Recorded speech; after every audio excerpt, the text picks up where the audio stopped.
ASMR video, and today I wanted to talk about one of the books that I recently rediscovered in my attic.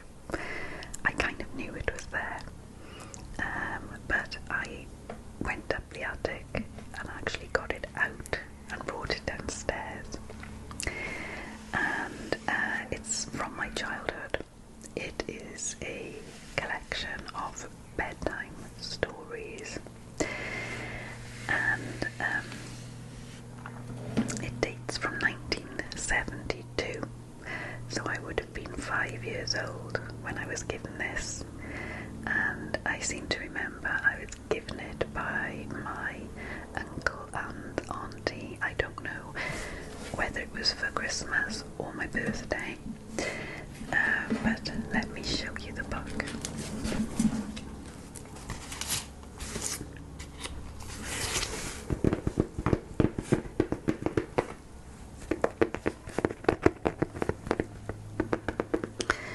I know it is in rather a sorry state. It is very tatty, but it kind of shows how well loved this book is and how well used. And as I said, it is a collection of Disney bedtime stories, and I remember having this book. I remember my father reading stories out of it, and I remember looking at the pictures more than reading the stories. And I know there are some stories in here that are very well loved and read over and over, and equally there's a couple that I don't think I've ever read to this day, and they vary in length from literally just a couple of paragraphs to some that are longer and are a couple of pages long.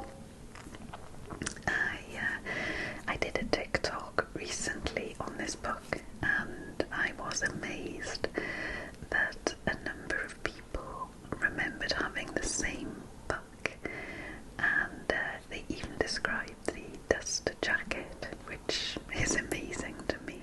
The cover is long gone,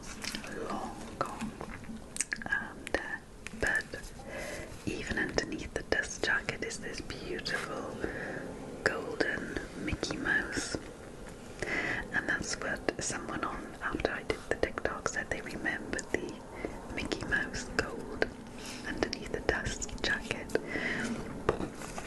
And then on the spine is written the title of the book, which is officially The Giant Book of Bedtime Stories.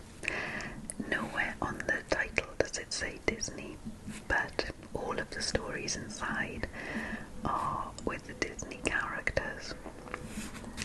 And the publisher was Purnell.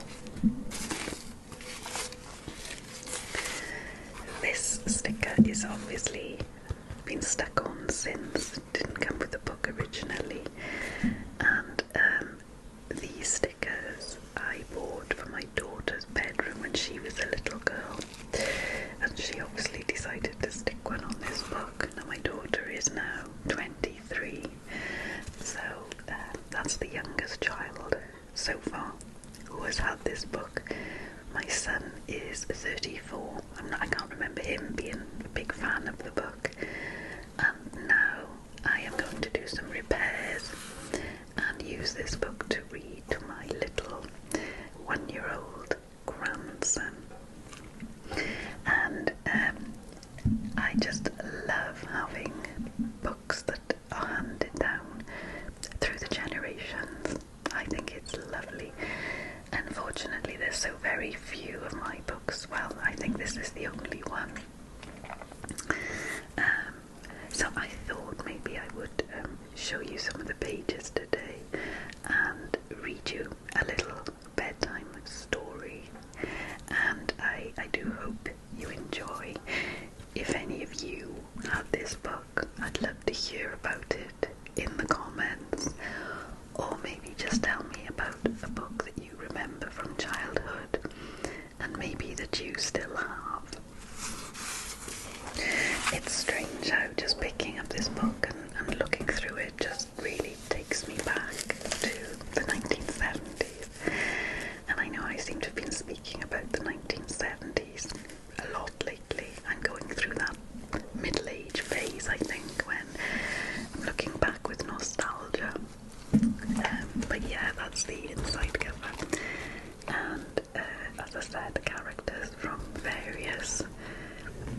films. Beautiful illustrations.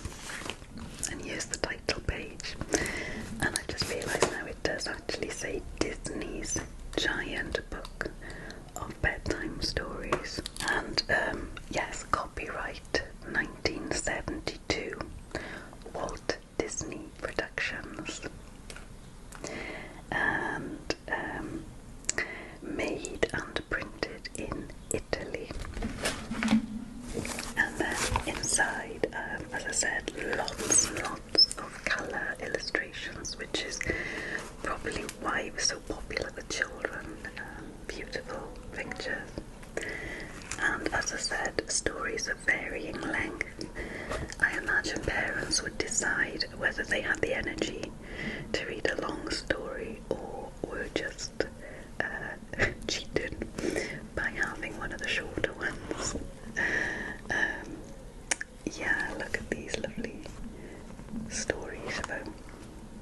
The stories, by the way, were never related to the actual film. I'll read you one now and you'll see what I mean. The characters were from the Disney films, but the stories were completely unrelated, as far as I'm aware anyway. I remember this was one of my favourite ones. This was one of my favourites, and it's called New Hairstyles for the Ugly Sisters. I think for nostalgia's sake, that's the one I'm going to read for you today. Yeah, just again, memories flooding back. And as I'm looking at the cover, I can see, I'm not sure if you can quite make out, it's stained here with some yellow paint. And I remember exactly what that paint is. My sister and I had an art set or some kind of gadget that was like a square plastic tray, and I think you put water in it, and then you had these tubes of a special type of paint, I imagine, that you would drip on the water, and then you pressed a button and it would swirl. I think my memory is a little sketchy, and then you'd put a piece of paper on top of the water and you'd end up with this sort of marbled pattern.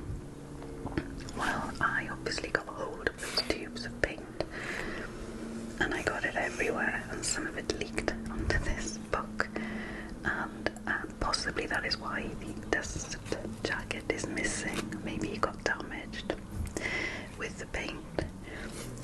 But again, that is the lovely thing of having items from childhood and all the stories and memories that go with it. It's like a living history, isn't it? Well, I'm going to read you a story now, and I do hope you enjoy it.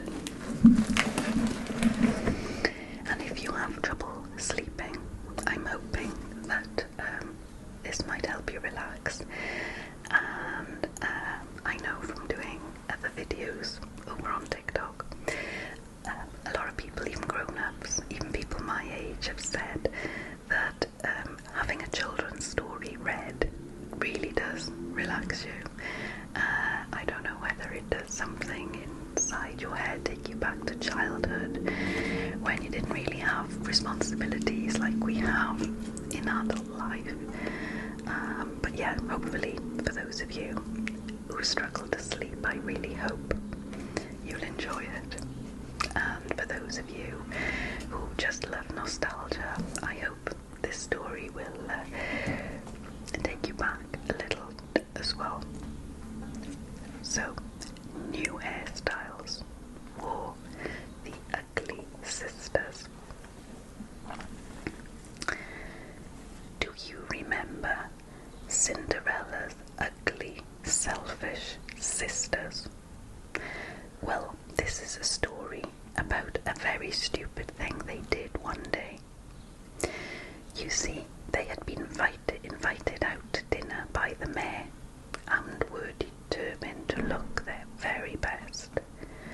For, after all, some young men might be dining there too, and they were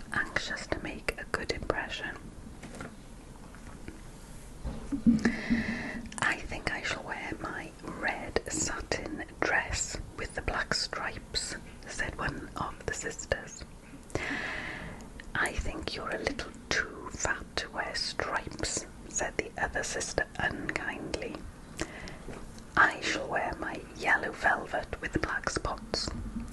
Yes, dear, it will go with the spots on your face, said her sister cruelly.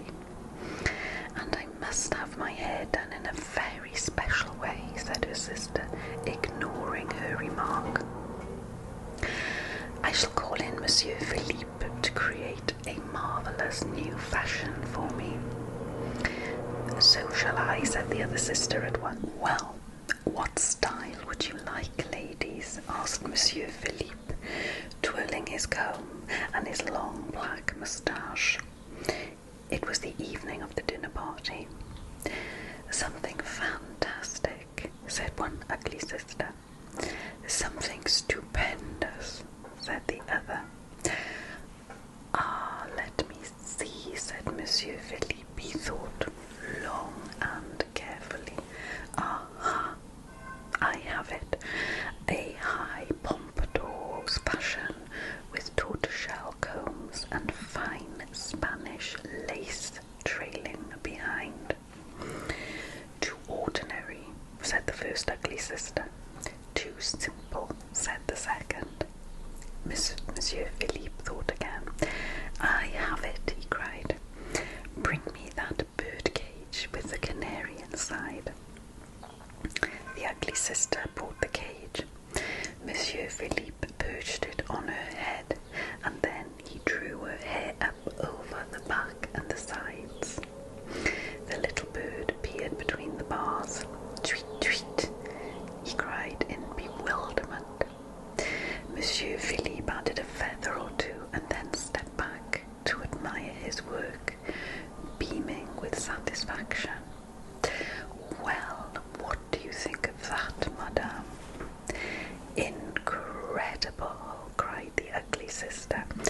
Quite out of this world. Oh, do mine, cried the second ugly sister impatiently. Monsieur Philippe paced up and down the room, thinking hard. Flowers? No, too obvious.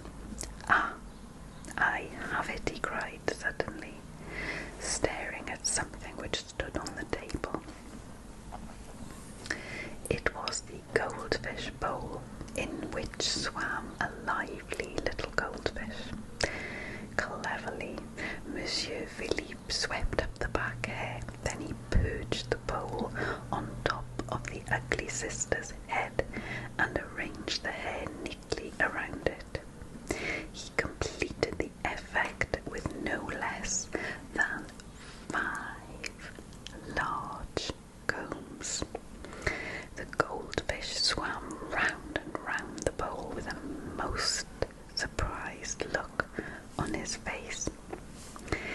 There, madame, Monsieur Philippe said, holding out a mirror. The ugly sister smiled at her reflection. Superb, she said slowly. Quite sensational. There was a clatter of horses' hooves and a sharp ring on the bell. Fussing and flurrying, the ugly sisters put on their jewels, picked up their bags, cloaks, gloves and fans, and then walked slowly and sedately out to the carriage. And there is a lovely little illustration. Let me show you. There they are, look. I remember being very fascinated by the idea of this hairstyle. Monsieur Philippe bowed politely. You will look quite ravishing, ladies. He smiled. No one will have a hairstyle like yours. When the carriage arrived at the mayor's house, the coachman held open the door. Slowly, holding their heads as steady as they could, the two sisters got down from the carriage. Suddenly, the little canary burst into song. Tra-la-la-la-la-la-la. How everyone stared. Then the little goldfish started swimming frantically round and round his bowl, sloshing the water against the sides. How everyone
So I'm afraid they didn't have dinner with the mayor after all, but it was their own fault for being so vain.